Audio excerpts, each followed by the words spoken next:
Canada's counter tariffs on steel, aluminum and autos will remain in place, but as of September 1st, tariffs on all the U.S. goods that are CUSMA compliant will be removed. Canada has a lot of cards, their most important customer in critical industries.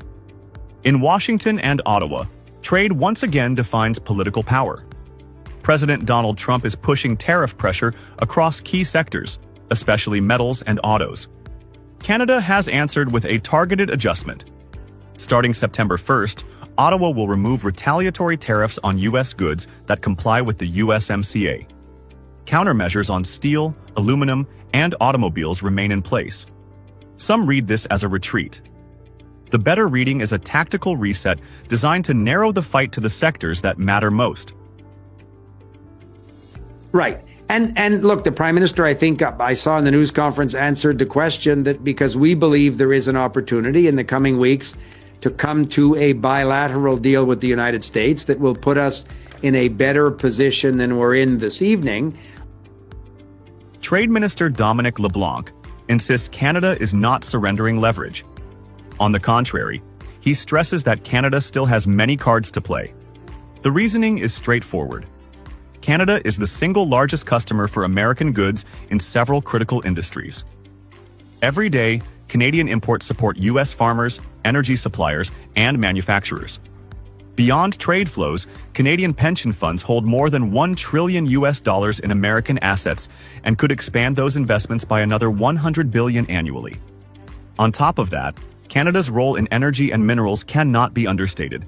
The United States still relies on Canadian oil for nearly 4 million barrels per day and on Canadian uranium for over a quarter of its supply. These are not minor statistics. They are central to North America's economy.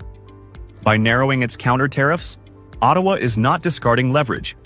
It is consolidating around the tools that matter most, the ones Washington cannot easily ignore. This shift has triggered a debate. Critics argue that Canada is giving in too quickly, pointing to earlier concessions on the digital services tax, on defense commitments, and even on border enforcement. They worry that every concession emboldens Trump to ask for more. Yet a growing number of independent voices see it differently. Former finance advisors and political analysts describe the move as a good step, even a necessary one. Their reasoning is anchored in the lived experience of Canadian households and small businesses. Tariffs have raised costs on food, clothing, and basic imports. Removing them eases the squeeze on families already dealing with inflation. The Canadian Federation of Independent Business reported 2 years ago that retaliatory tariffs were hurting medium and small firms the most. Now, many of those same businesses may finally feel some relief. At the same time, the government has taken away an argument Trump often uses, that Canada does not respect the very agreement it signed. With an executive order, Washington confirmed that USMCA-compliant goods would remain tariff-free. By aligning with that order, Ottawa strengthens its credibility rather than weakening it. The true test lies in the sectoral tariffs that remain untouched. American duties on steel and aluminum are hitting Quebec and Ontario especially hard, and the auto tariffs are already straining assembly lines. These are the industries where integration across North America is deepest. They are also the areas where Trump's position is toughest. For decades, he has argued that automobiles should be built inside the United States and nowhere else. That belief will make the auto file the most contentious of all. Still, Canada has not walked into the room empty-handed. Its energy exports underpin U.S. electricity grids and refineries. Its minerals are essential for new technologies. Its role in continental supply chains gives it a weight that no executive order can erase. By lifting tariffs on USMCA goods, Carney has lowered tensions at home, reduced costs for consumers, and cleared the table for focused negotiations on the sectors that matter most. Trump remains the dominant figure, but Canada has chosen patience and preparation over escalation. The contest is now set between Trump's pressure politics and Carney's strategic patience. The outcome will shape not only the next stage of U.S.-Canada relations, but the foundation of the North American economy itself. Prime Minister Mark Carney spoke with U.S. President Donald Trump on the phone today, weeks after blowing past the August 1st deadline for a trade deal. The leaders discussed current trade challenges, opportunities, and shared priorities in a new economic and security relationship between Canada and the U.S. The leaders After weeks of silence, Prime Minister Mark Carney and President Donald Trump finally spoke by phone. Ottawa described the conversation as substantive and productive, focused on trade challenges, new economic priorities, and Ukraine. Washington gave no statement, reinforcing the sense of imbalance. Still, the fact that they spoke matters. It was the first contact since Trump's August 1st deadline passed without a deal, triggering a 35% tariff on Canadian goods outside CUSMA and a 50% duty on steel and aluminum. The call comes as Trump pushes a disruptive style of negotiation. Earlier this month, the United States extended 50% tariffs not only on metals, but on more than 400 industrial products containing steel, from cranes to rail cars, even though these items were nominally covered under CUSMA. The message was unmistakable. Trump is willing to stretch rules and keep the threat of leaving CUSMA on the table. But tariffs bring costs at home. Walmart recently warned of higher prices feeding through supply chains. In April, the Yale Budget Lab estimated that the 2025 tariff package would raise U.S. consumer prices by 2.3%, equal to about $3,800 per household using 2024 prices. In July, the Federal Reserve Bank of San Francisco projected that if tariffs remain high, U.S. real incomes could decline by about 0.4% by 2028. The Center for Automotive Research in Michigan also cautioned that a 25% tariff on autos and parts could add $108 billion to industry costs this year. These figures show that disruption abroad is also a strain at home. For Canada, the challenge is immense, but it is not helpless. Carney has resisted calls to match Trump's every move, choosing instead a strategy of patience while holding on to powerful cards. Energy remains the most obvious. In 2024, Canada exported close to 4 million barrels of crude oil per day to the United States, by far America's largest source of imports. Natural gas shipments were more than 8 billion cubic feet per day, and Canada supplied roughly 27% of all uranium used in U.S. nuclear power plants. These are dependencies that Washington cannot easily replace. Canada also holds an advantage in critical minerals.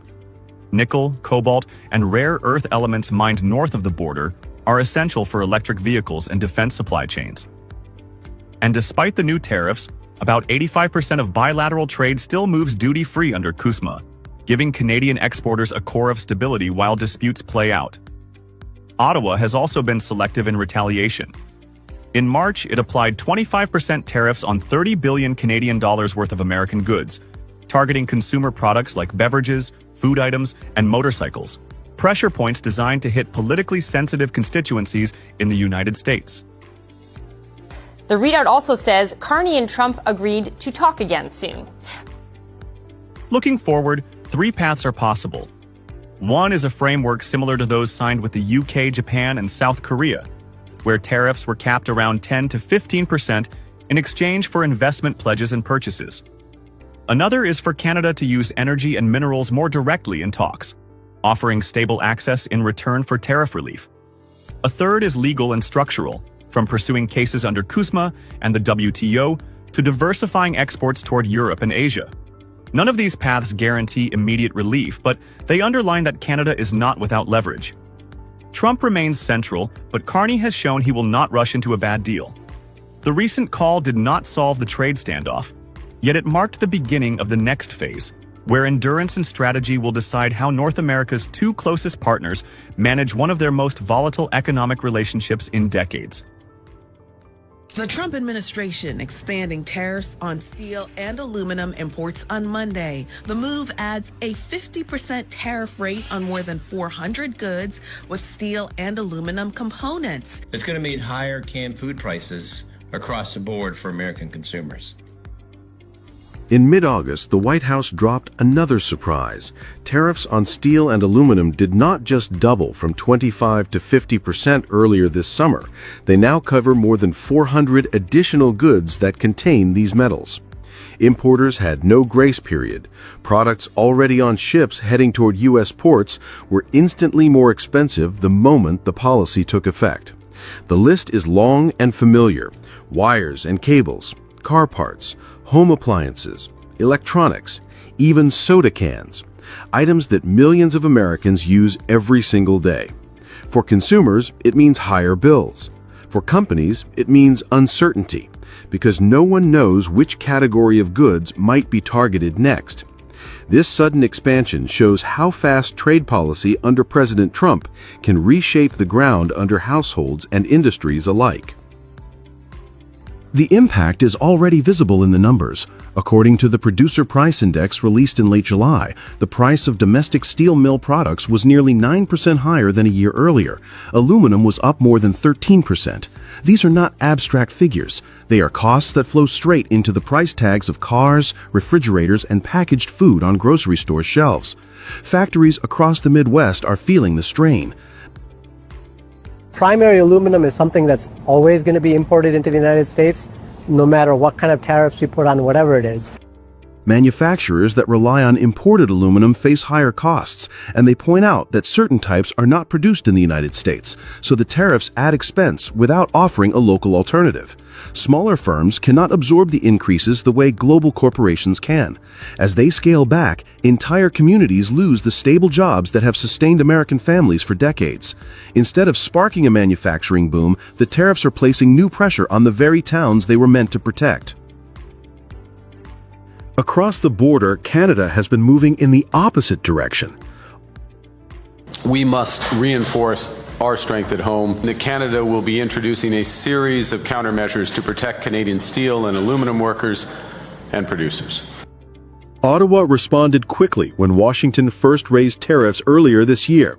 By March, Canada had imposed its own 25% counter tariffs on about 30 billion Canadian dollars worth of U.S. goods, covering steel, aluminum, and a wide range of consumer products. But Canada did not stop there. It introduced tariff rate quotas that limit how much foreign steel can enter the country, and expanded procurement rules so that only Canadian firms or trusted partners can bid on government projects requiring steel and aluminum. The government also prepared financial support for major aluminum producers if U.S. tariffs remain in place, ensuring that companies like Rio Tinto can maintain operations and jobs. This approach has a clear goal. While tariffs raise costs, Canada is using the moment to strengthen its domestic industry, protect workers, and stabilize supply chains. Ottawa is signaling that it will not simply accept American pressure.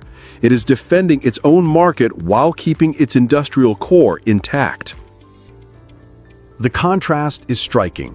In the United States, tariffs were sold as a promise to bring jobs back and make industry stronger. Yet the evidence so far points in the other direction. Higher steel and aluminum costs are feeding into inflation, squeezing companies and forcing layoffs at manufacturing firms that rely on imported metals. For American households, everyday purchases from canned food to family cars are becoming more expensive. Canada, meanwhile, has acted quickly and decisively to protect its own producers. Rather than being cornered, it has turned the trade shock into an opportunity to reinforce its industry. The result is a tale of two strategies. One is creating turbulence for consumers and manufacturers at home. The other is building resilience in the face of pressure. This is the test of tariff politics. Pushed too far, short-term protection ends up hurting the very workers it promised to defend. Trump's trade policy now shows how protection can backfire, raising costs at home while unsettling global commerce.